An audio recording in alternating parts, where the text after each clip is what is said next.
rio Sena. Tira uma foto minha. Eca, dizem que esse rio tá pior que o rio Tietê. Que mané sujo que, menina? Essa água tá limpinha, ó, que limpa, olha como é limpa.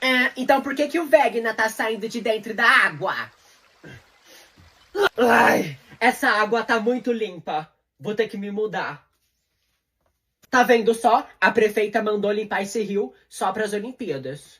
Olha, mãe, eu consigo me equilibrar igual os atletas. Menino, desce daí, senão você vai acabar caindo no rio, menino.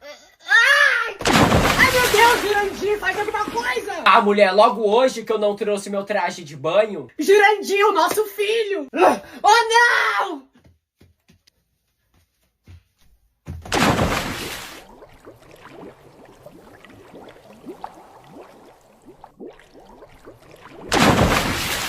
Obrigado, Vegna. Ixi, garoto, tira a mão de mim. Eu só fui buscar minha lace que eu esqueci lá embaixo. Eu, hein? Dá licença. Belíssima.